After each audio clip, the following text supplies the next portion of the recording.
Well, hello everybody, and welcome to another Mentorship Monday with Michelle and Maren. We're so happy to have you here. Hi, Maren. How you doing? Good. How are you, Michelle? I'm doing great. I'm doing really great. And so we're trying a little different format here with our video. So if you guys see that it looks a little bit different or I don't have my headset on, then that's why. But we're just testing a few things out here. But I know we're going to talk about something really important today. And it's something that I think that um, is really going to help a lot of us, myself included. And that is really talking about self-love, right? Radical self-love. Radical self-love. Mhm. Yes. Um, so it's kind of interesting. I went to meditate yesterday and I went to turn on the meditation music on Insight Timer, and they'll have like classes that they offer, and it said a class on radical self-love. And I was like, what is radical self-love? And why does self-love have to be radical? Like what, I was kind of like, that doesn't make any sense. And but then the more I kind of went into it, it's kind of like, oh my gosh, self love is kind of a radical idea because we have this culture that kind of tells us not to love ourselves.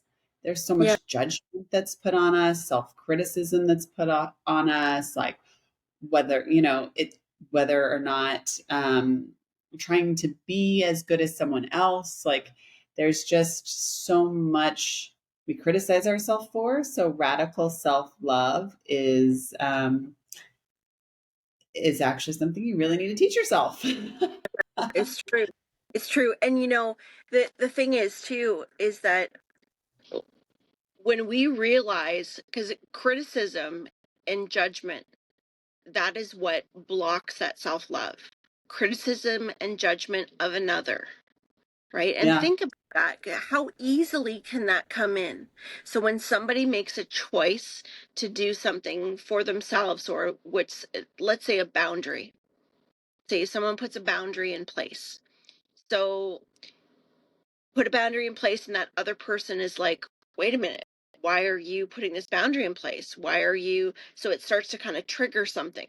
Well, what's commonly, and myself included, I've gone down this path, what commonly comes up is, oh well, they're just selfish, or it's not me, or think about all the kind of thoughts that can come up that create hurt inside. And so it's like a judgment. Well, I wouldn't do that. If that were me, I would never do that. Think about those little internal thoughts that are so easy to come, but they come when we are not deeply connected to ourselves. And when I say deeply, connecting to ourselves and self-love is a process.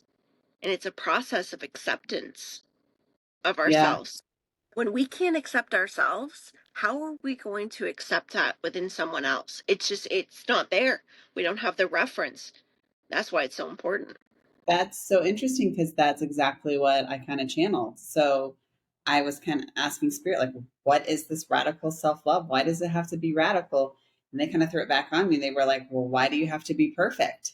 And I was like, like, well, I'm not, I know I'm not perfect. And I know like that is not something I'll ever achieve, but I do like to be the best version of myself.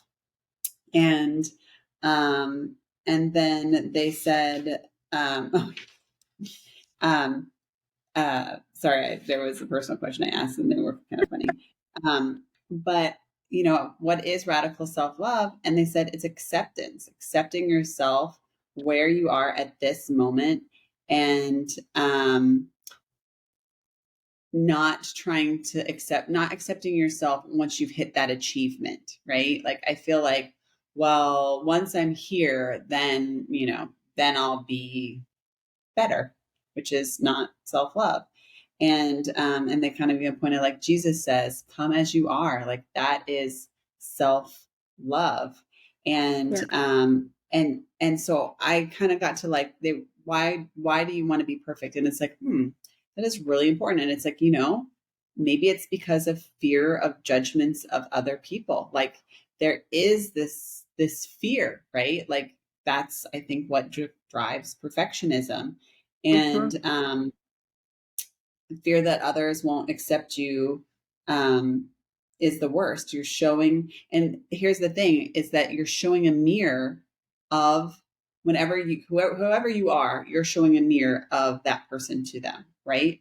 And so if they're unaccepting of you, it's because you're mirroring that aspect of them, and they truly don't have that self love for themselves. And so I thought that was kind of, it's like, it's ping ponging this self Yeah. love, right? Yes. Because it That's, works the other way as well. It works in the opposite way when there is a lot of self love that's able to be seen in other people as well. So, if I look at the difference of my own perspective and I look at the time when I had no self love, I was very critical of other people, not out loud in my head, critical yeah, of others, because I was very critical of myself. But now that I do hold self love and I'm quite okay with saying I love myself, I accept myself of where I am today, and I'm okay with not being perfect because that's just not, there is no such thing as perfection. It is a constant strive to just be the best, to be the best of me, not of somebody else or to compete with anyone else. But now, what I love about flipping that coin, because there's always those two sides, right? Flipping that coin and being able to see the love in others, being able to see and feel the goodness in others. That is a true gift because that's a sense of freedom because there's no longer a need to, well, I should back this up a little bit because let me just explain that life is always going to give us more opportunities to understand and love ourselves more. So there is no level of, I'm here, I love myself the most I possibly can, and there is no way I could possibly love myself anymore because we can. We can. It does deepen, right? yeah. And I feel like if you ever make a judgment about anyone, then you have improvement that you can make, right? Because judgment, so like, going back to this like perfectionism, right? Fear of not being perfect, and everybody wants to be perfect. But what is Mm-hmm. that? And that's an unrealistic set of ideas, which is judgment. And so I just feel like, oh, I feel like I have a lot of work to do, actually. I kind of feel overwhelmed. I don't feel like I judge people. I really, No. truly don't. I feel like I'm very judgeless. I feel like I can really take empathy and say, like, this is why that's happening. So maybe I do have a fair bit of self love, Yes. Mm-hmm. but I think I have the fear part where I want to be perfect in other people's Yeah. minds, right? I want to be like that. I don't know. I don't know what I'm trying. I don't know what I'm feeling here, Michelle. I feel like I'm in therapy right now.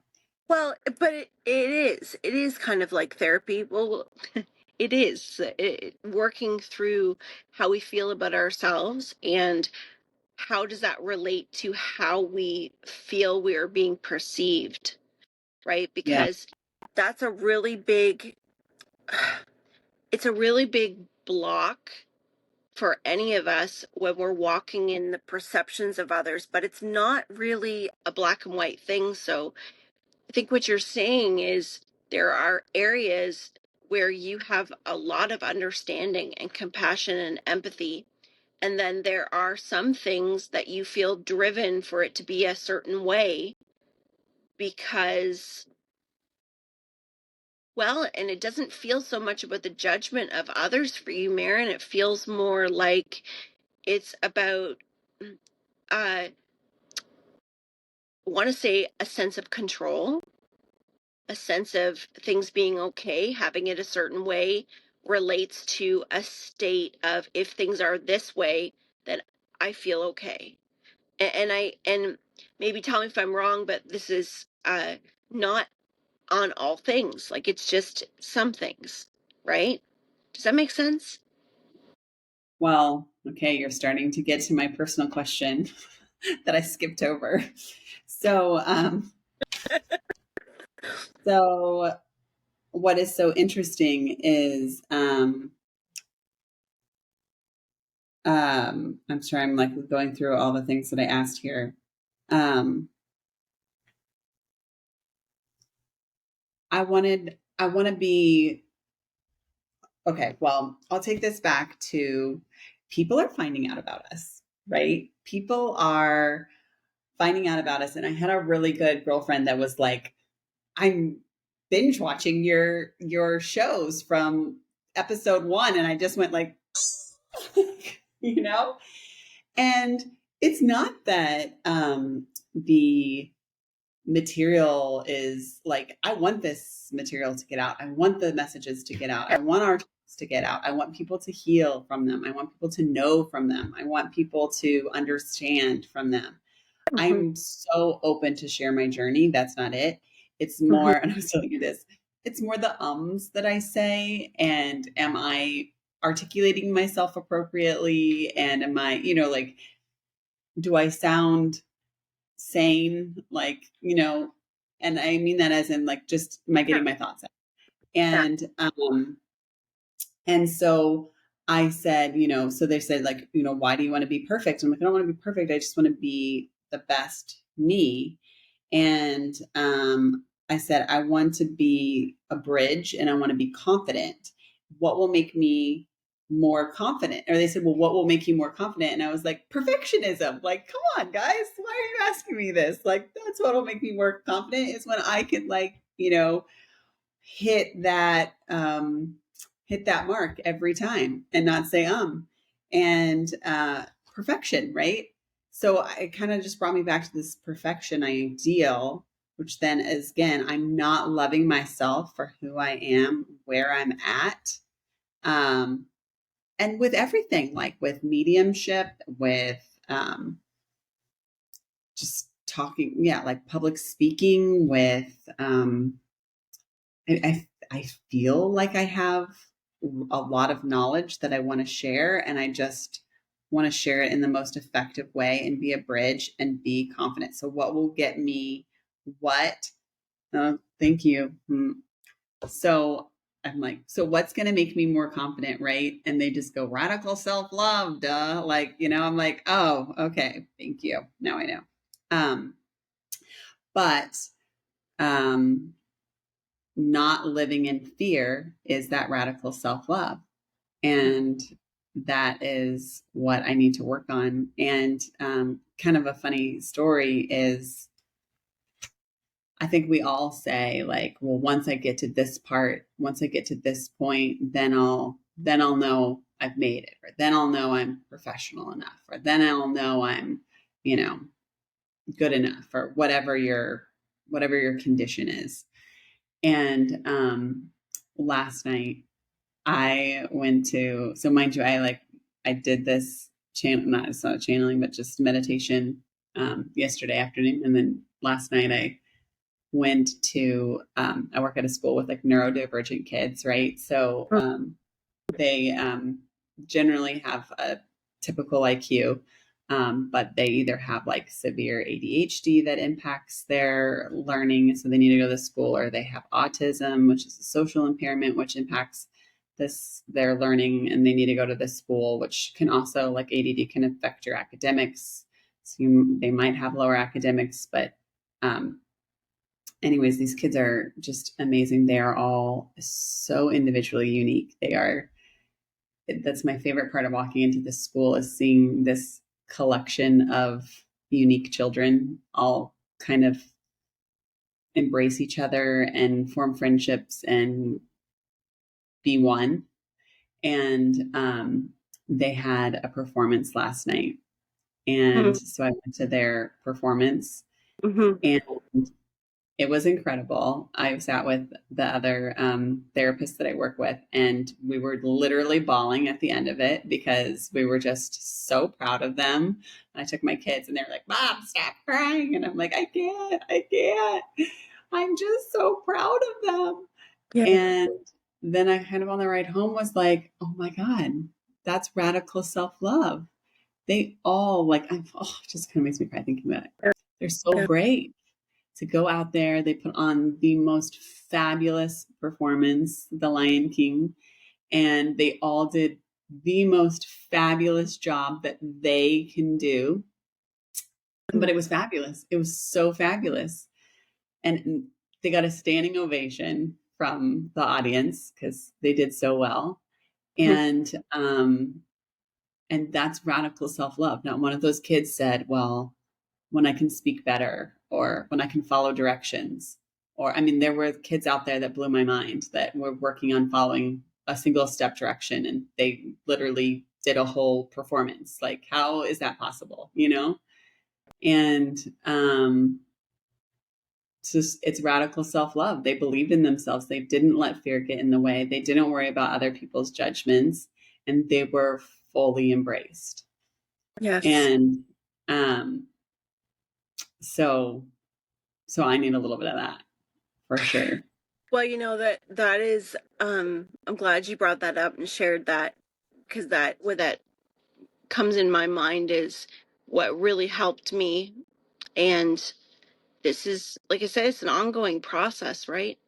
But um Marcus, having a little boy with autism, and I mean, each one of us are neurodivergent in one way or another, but I didn't have uh the language or the help or the assistance growing up because it just wasn't popular, and it was mostly boys that were affected or that were understood as having any of those kind of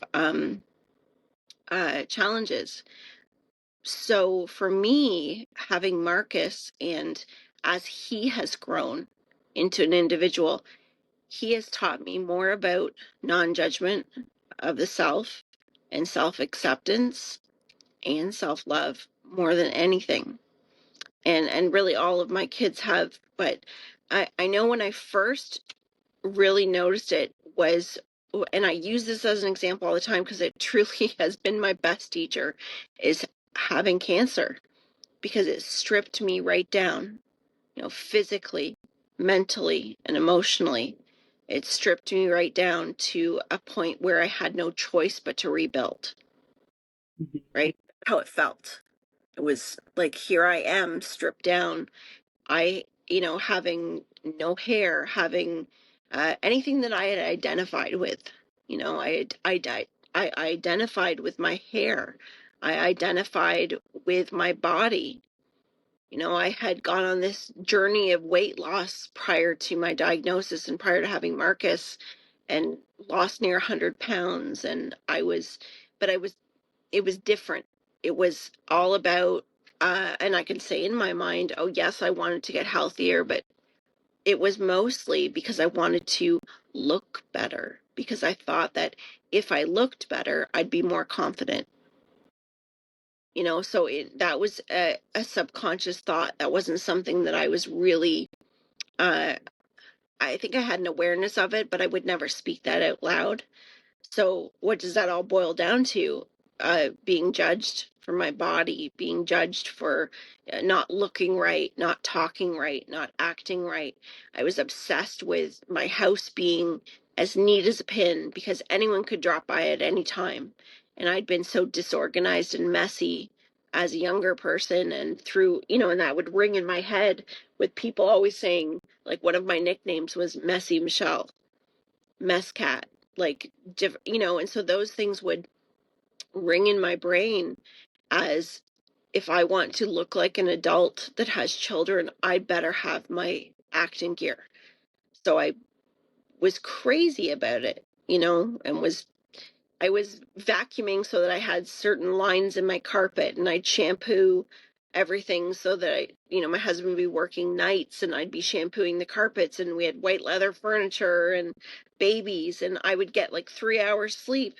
But that was okay because my house was perfect and I could play with my kids and have this life during the day. And that's where I was functioning from, and I thought that that was how I was going to have to live, because I couldn't understand why other people had an organized clean home and they just seemed to do it with no problem. They could work outside the home and I just like, why can't I function? So I had very little acceptance for where I was at.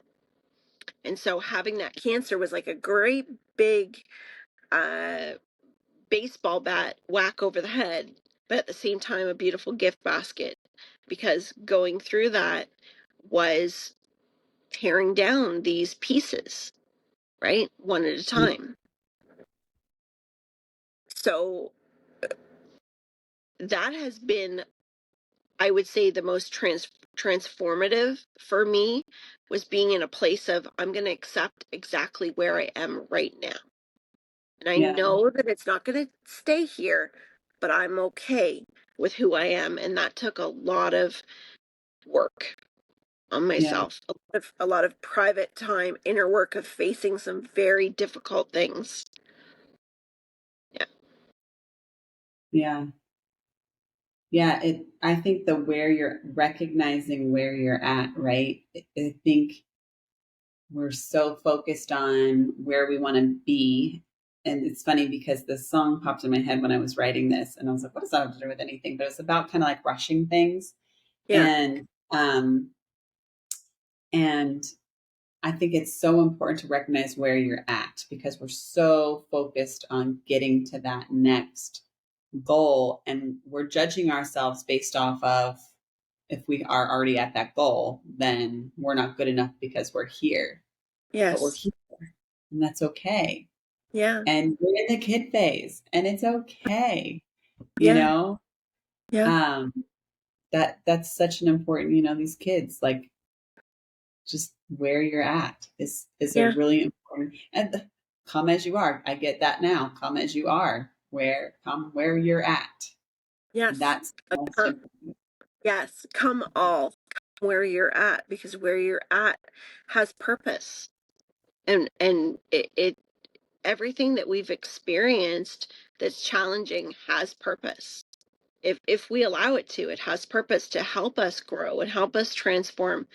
But it's not on anybody else's timeline. It's not a competition. It's acceptance. It is a walk of acceptance. And through that walk of acceptance, and we could talk about this in our chakra class and everything too. Through our walk of acceptance, we're able to clear those blockages, and we can feel more, sense more, and we can feel that love and compassion for ourselves, which is so important on our healing journey, because to be able to employ more compassion in ourselves allows us to face some of the most difficult things, because without some compassion we may not be able to face some of those things. So having that compassion for ourselves, because, and I don't know about you, but um I could drip myself in guilt at times, and sometimes over the smallest of things. But I would hold on to that guilt as I must hold on to this guilt, because if I don't have guilt, I don't know how else to feel. And guilt is me doing something about what I have done. So that's kind of like that, putting words to the subconscious, holding on to guilt.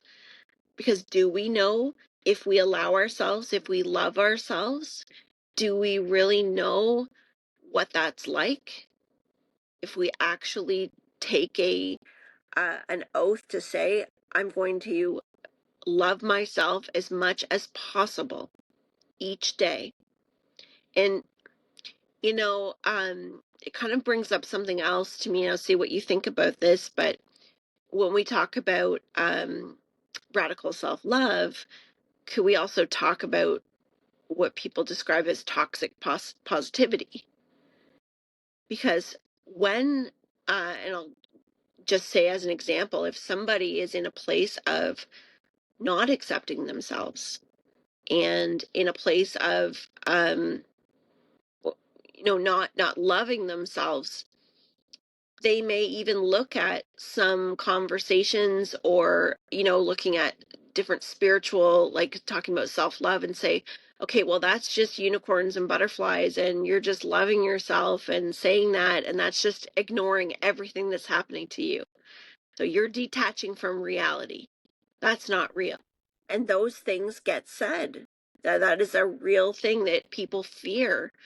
I don't want to go to all this positivity because that's going to put me in a fantasy land and detach me from what's actually going on. And so that holds many people back from experiencing more love for yourself, experiencing more acceptance, because of that fear of what if I look like I'm floating up in the clouds and ignoring what's important in my life? What if I look that way to other people? Or what if that actually is happening to me and I'm ignoring things in my life? So it's important to say that radical self-love, positivity about ourselves and about our situation, is not toxic. It is toxic if you are focusing on all of those things as a distraction. Okay, Right? I was going to take you back to explain what toxic positivity is, but I feel like you just kind of summed it up there. You're saying that there is no such thing as toxic positivity because you're being accepting of, you're just There being there. is. No, there Okay, there. is so So, there is toxic positivity. And so okay, that is a real thing. So toxic positivity would be if somebody is in a place of, and as I'm saying this, we'll say it's kind of on a spectrum as well, but let's say somebody is in a place of always seeing the good in everything. However, they deny the beauty of difficult things. If they're denying the adversity in life, because we know that adversity in life is what gifts us the experience. It's like the having that um, darkness and light, the experience of those things that are difficult is what can bring us through. It's what does bring us through to learn more, to have more experience. It enriches us. But the toxic part of it is, if I were to look at, there's something within me that I don't want to pay attention to because it's too hard, it hurts too much. So I'm going to just avoid it. I'm going to keep saying, no, no, it's going to be okay. It's going to be okay. I'll use words. It's not, toxic positivity is often surface. You're on the surface and you're using positivity as a distraction of actually looking at things in your life that you need to. So I did experience that at one point in my life, um, because I didn't understand exactly how to navigate through my situations in life. So I would go through moments of, because I've always been more of a positive person, but I know what that's like. I understand that piece to a degree, but anything in your life, if you are using spirituality in a way to avoid your physical life, that's where things can be toxic, because you're no longer living in the present with yourself. If you're always in, and I'm sure many people listening to this can understand this, because if you're in spiritual circles and you're very focused on all the alternate versions of you and the different lives, like all of that stuff is awesome and it's interesting. And there's times where we go into that and we learn so much about ourselves. But if we're always staying in those areas, and we're not actually looking at our own life, our behaviors, our experiences, we're not living a physical life. So if we're not living a physical life, then we would be completely focused in spirit. So that there's a purpose for having this, but it's a balance. So it's staying grounded, staying present, and being positive means I'm going to focus on seeing the good in everything. But I know that adversity and difficulty is a part of life. I know that things happen in life, so I'm willing to love myself enough to allow myself to see the good in everything and to allow myself to move through. And when I need to cry, I cry. When I need to be on my own, I'll be on my own. It's being able to give ourselves those graces and those pieces of compassion and to not keep it at a scale of expectation for ourselves or for others. The expectation I hold for myself is no matter what happens in each given day, I'm doing the best I can. And my expectation is I will check in with myself regularly throughout the day to see where are you at? Why are you doing this? That's my expectation for myself, is that checking in, is that, knowing what I need to be able to give that to myself, is saying today is not a good day for X, Y, or Z. I'm going to allow myself a rest. I'm going to allow myself. That's loving yourself. That's gifting yourself a sense of freedom and grace. And that is how you build confidence as well, is because when you do that, you are drawing from within. You're drawing from within and the source that you're connected to. You're no longer drawing from the outside.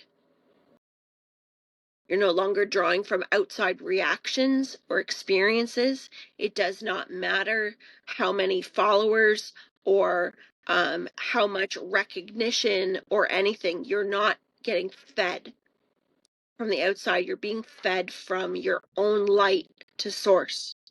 And that is where confidence truly builds, in that acceptance. And that's where that work is.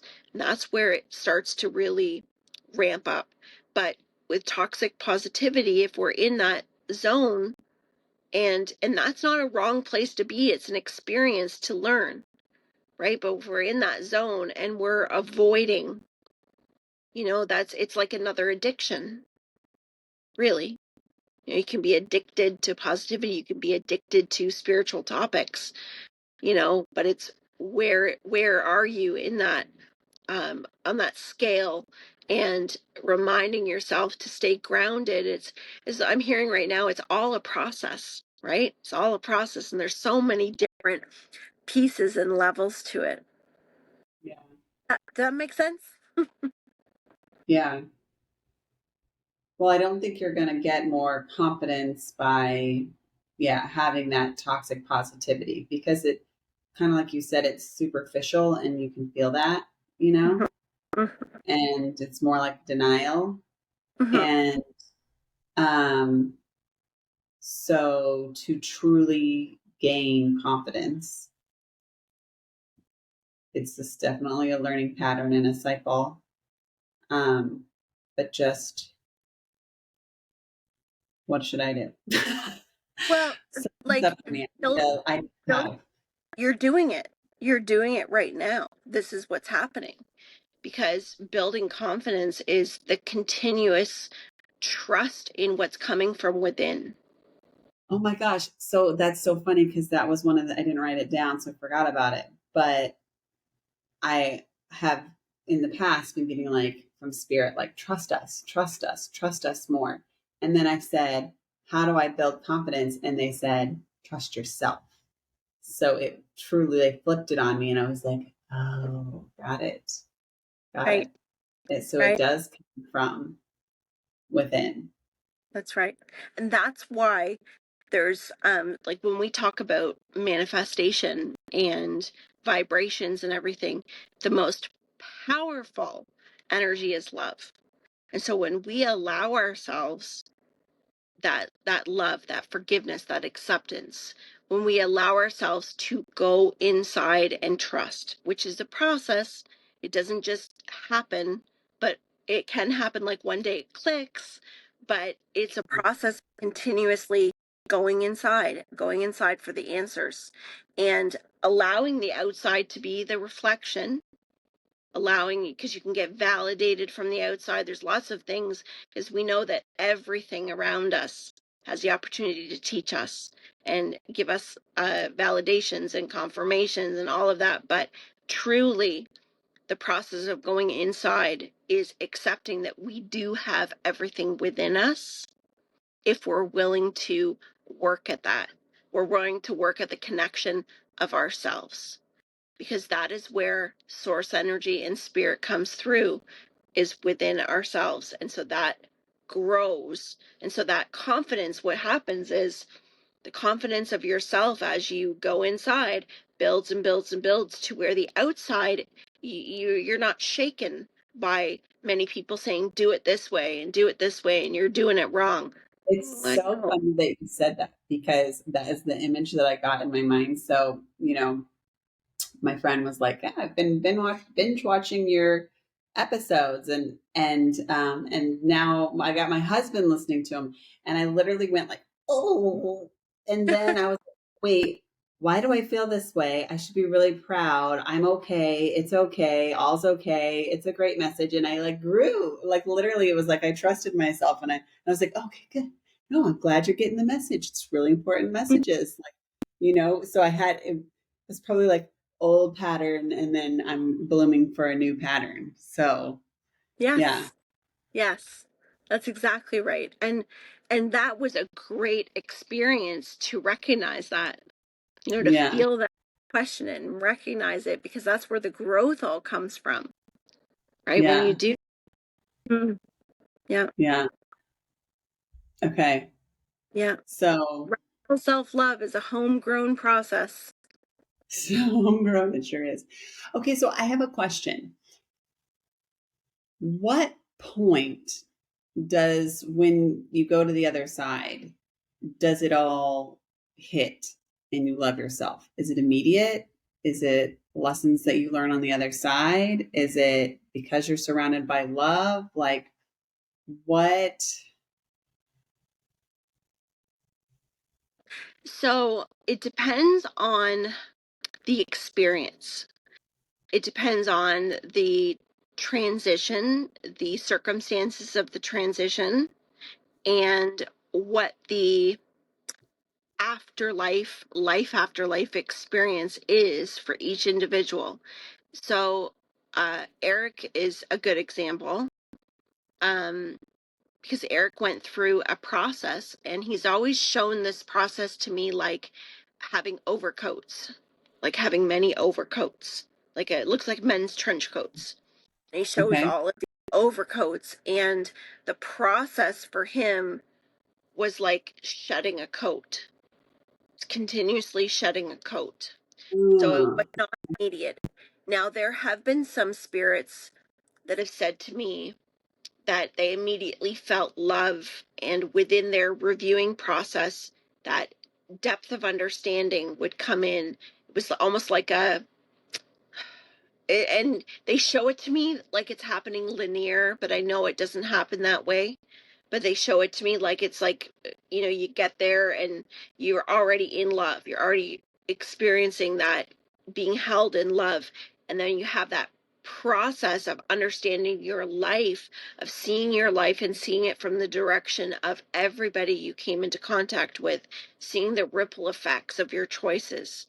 And what's been said to me by many spirits is that their depth of love and compassion and forgiveness, it's like all of that we've experienced here in life comes pouring in.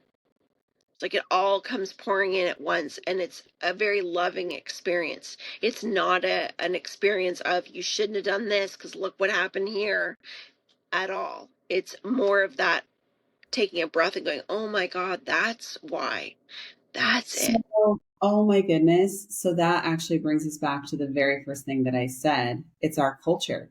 We're conditioned to feel this way about ourselves. We're conditioned by other people's judgments. We're Yeah. conditioned by the things that we hear people say and what we see on the media.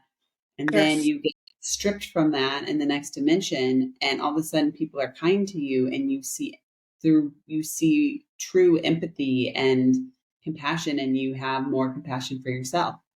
Yes, because there's nothing bound by the human ego that's holding Yeah. on to, so it happens in a different way because we're Yeah. working through a human brain and all of these different things, whereas when you're in spirit you don't have those same things that are holding you back. Now, what's interesting is that for Eric, so if we look at his situation, Eric took his own life, and so for him, his state of crossing, he still had those overcoats of his life because it was all of those conditions and many other things that were, he shows me like hooks, like hooked in him, right? That he had to pull out those hooks. He had to undo those coats. And he shows that as a blending process. So going through that blending process, and when there is no time involved, so when you're not going through a process of healing, you don't have that manifesting of the physical experience to get from one point to another. So it was like as these coats would come off, it would help him understand himself as a soul. It was understanding his life. And he says the process of getting through the hurt his family was left with Mhm. was one of the biggest for him. And working through that, and that helped him accept a role that would not only assist his family, but many others as well. So it's kind of like, it's very interesting to me because the way that many spirits explain it is the journey on the other side is, it's not always this snap of fingers and they're in a hand relaxing, but it is an unfolding, and there is and it doesn't always happen right away either. Some souls will go for a period of what we might think of as rest, as recuperation, and then they get into more. But it's also the soul's choice too, because remember, the soul has free will, the spirit has free will, so they don't Well, have to. I feel like when I first opened up, I got a lot of spirits that wanted to be crossed. Now I have my boundaries, so I don't think I see them as often. Yeah. One of them that really got me was like, you have like the traumatic ones, they don't know the past, or like, that. Or I had some like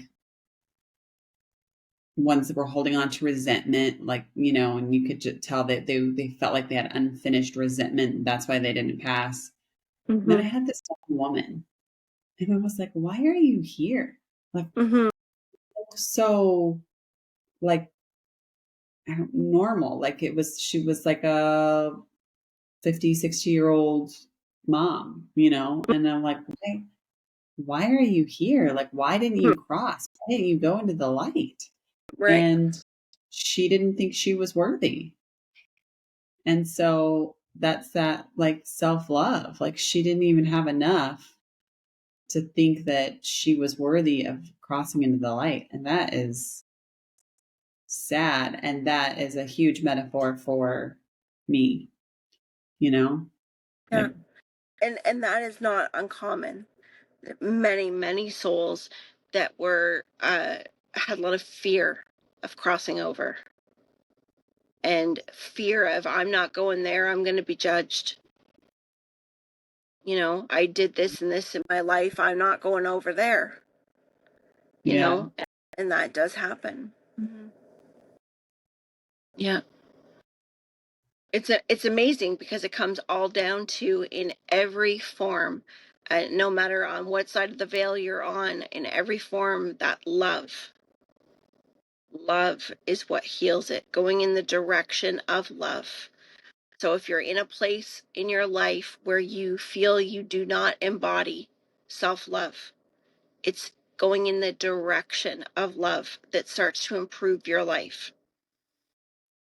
What is most loving for me? It's acting with intent. Is this loving towards myself or not? Have a value system for yourself. Is this act I do right now, whether that's putting sugar in your mouth, and I'm saying that for myself for a reason, putting sugar in your mouth or not? Is it loving for me to do this for my body today? Is it loving for me to speak this way to myself? But also accepting yourself where you are, right? We all make mistakes. We all fall off the Yes. wagon. And if you put sugar in your mouth, you just say, that's where I am today and it's okay. Right. And I will make better decisions the rest of the day. That's Or, right. I always say I've got my arrow pointing forward, always. My yeah. arrow no longer points backwards. I like to jump to the back to bring a piece of learning or references, but I no longer live there. I no longer live I'm sure there's many people in my life or that were in my life at one time that want to hold on to me as I was when I was continuously worried about what my actions were doing, how are they affecting other people. And I'm saying this in a way that it was overly concerned, like not wanting anyone to be upset with me, not wanting anyone to be mad at me, really watching what I'm doing because I want to make sure like I can deal with stuff. I can deal with it myself, but I don't want them to deal with it. So Don't want any you problems. you suffered from perfectionism too because you Yeah. were worried about the judgments of others. Mm-hmm. Yeah, just fear. Yeah. And then and Yeah. it's so funny because the ones that are judging you are truly just seeing a mirror of yourself, right? And so of themselves, excuse me. And so it all falls on back to them anyways. And the ones that really matter and are supporting you north towards love don't see it and don't judge and don't care, That's right. you and know? and that right there, like how simple we can put that into framework and say it. And yet for the longest time I went back and forth and back and forth and back and forth between um thinking I can't put myself before somebody else, or it's wrong for me, I need to be loyal. It's loyal of me to stay in this relationship. It's loyal of me to, despite the fact that I'm hurting, or despite the fact that it's amazing what we will tell ourselves to stay in situations or to stay in difficulties. But at the same time, we always do the best we can with what we know, with the information we know, with where we're at. But what was so eye-opening to me, and I remember Eric saying to me a long time ago, he said something to me along the lines of, the people that you're so worried about, that you're upsetting, like what you just said, the people that you're so worried about upsetting, they're not really concerned about you. This is about them. Even though they're pointing their finger at you, this is about them. So you're rolling in somebody else's perception of you, which you have no control of changing. Mm-hmm. So when that finally clicked in, I was like, wait a minute here. Okay, so I can be doing everything I can to try and show this person I'm good. I'm not a bad person. I'm not these things that you think I am. And yet I'm wasting all of my mental energy and all of my focus trying to be a good person when I'm Yeah. already a good person. I should just do what's right for me, because Yeah. if they're still going to think that way, they're going to think it. And just like you said, Eric said, those that are legit with you will stay, and those that aren't will go. And that was very hard because that around that time began a cycle of changing a lot of relationships. But in my life at that time, I had to. And it really felt like life or death for me because of how sick I'd become. So it was like I had to make changes so that I could start to feel better. That's how it felt at that time, how heavy it felt. But now I look at it and I've got so much love for all of those people, and I always did, because it's just where we're all at, and we're really, you know, mirroring each other all the time. And so when you have awareness of that mirror, and you can love yourself, you can feel that for other people no matter where they're at, whether you choose to engage with them or not, because that's a whole other topic, right? It has nothing to do with um what's coming through my head right now is somebody who doesn't feel a lot of love for themselves.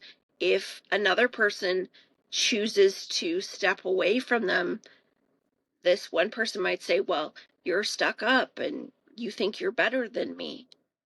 And no matter how much love you give that person to say, I need to step back, I need to step away, that person is going to feel that until they can feel that love within themselves, to know that that was actually the most loving thing that you could do. Because when you are no longer enabling somebody else's behavior and you love yourself enough to, step away or do what you need to do, you're gifting them the opportunity to go within themselves, to have that, because that's a moment for them to say, wait a minute, why do I feel this emptiness? Why do I Mhm. feel this judgment towards this other person? So it's mind-boggling and so interesting to me to see how we work through all of these things. But at the end of the day, the key is love. It is love in everything. And love is the arrow forward in everything that we do. And even if we can't or are not feeling it for ourselves, if we can be in a place of acceptance in whatever way that looks. But if you can be in a place of acceptance to say, this is where I am, there are days when I don't feel confident. There are days where, I'm maybe not liking this about myself physically, or I don't like these tics that I do. Or here's one for me. Sometimes I get so awkward that I start rambling, kind of like what I sometimes do on this channel. But I'll start rambling, and I don't even know what I'm talking about half the time when I do that. But that's so funny because those of us that actually matter, we just find that so lovingly adorable about you. Like we love that. That's one of that's like part of what makes you you, and we love it. Thank you. And I accept that. I accept that. I used to kind of look at that and not want to watch myself. Like I would never want to look at it. I'd be like, I don't want to see myself talking.